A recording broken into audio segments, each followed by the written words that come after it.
The biggest improvement in Death Stranding 2 is actually not what you might think, and I want to talk about this, but without spoilers, so don't worry about that. But I really think this is going to help some people potentially get into this game who skipped out on the first one. Because yes, the graphics are better, character details better, there's these cool, crazy dynamic weather events, and traversal's been improved.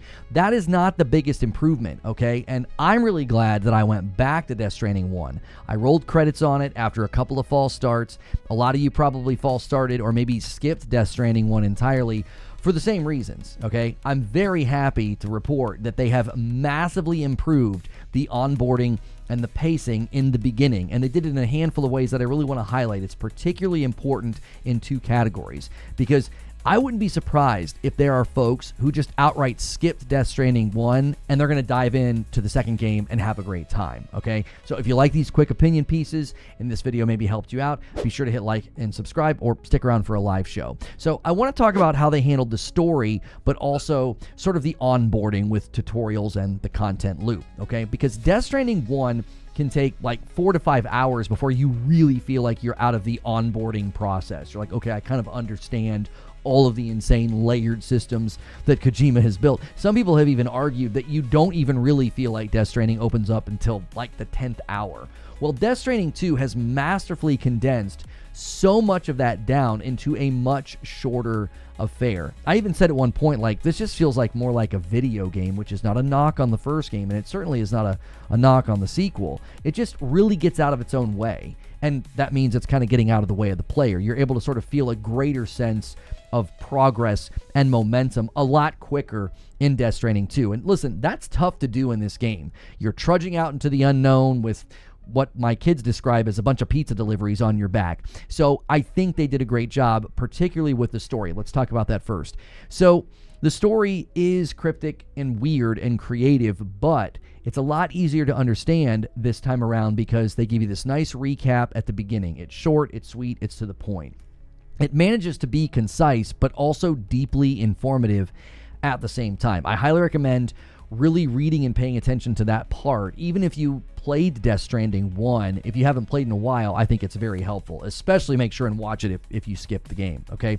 Now, once they actually get into setting up the story, they do this thing where somebody is like monologuing, but it's both informative about how things have transpired, but also about how the world works and why you're being asked to go out and do something. So every good story starts with crisis, and then there's the tension, and then there's the resolution, okay? So they set this up, I think, very quickly. You don't feel this sort of disoriented sense of like, what exactly am I doing? You kind of know from jump, oh, I know what we're doing, I know where we're going. I think it's very helpful. They use these opening scenes in a smart way so that you feel like you're sort of going on this first mission and you understand it. You're sort of getting to work without this sort of cryptic or confusing nature that the story often had in the first game. Now, that doesn't mean that Kojima's not going to have weird twists and turns along the way. I'm assuming that's going to happen. But the opening is a huge improvement in this department, which flows really nicely into how the onboarding and the tutorial aspect is much better as well. It's sort of how they're getting you acclimated to the content loop and how the mechanics work.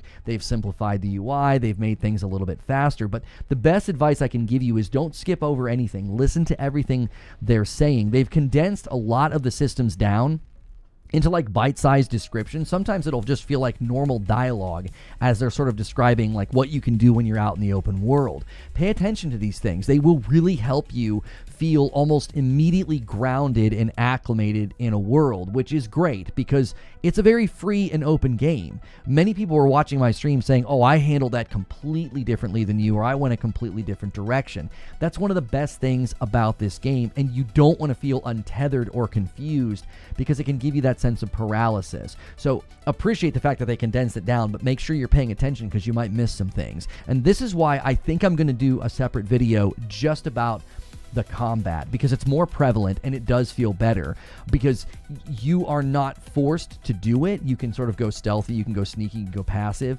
but you can really do a lot more. And again, you're doing it a lot quicker this time around, so you feel more empowered and more emboldened as a player. But I really wanted to make this video very quickly to show you, listen, the biggest improvement on this game is why so many people fall started with Death Stranding 1, and I would just hate for people to miss out on what is clearly a Game of the Year frontrunner for the year, when the biggest improvement could literally be the difference between whether or not you play it or you don't. But those are just my thoughts. Feel free to leave a comment below if this video helped you out. Remember to hit like, share, and subscribe so I can see you in the next video.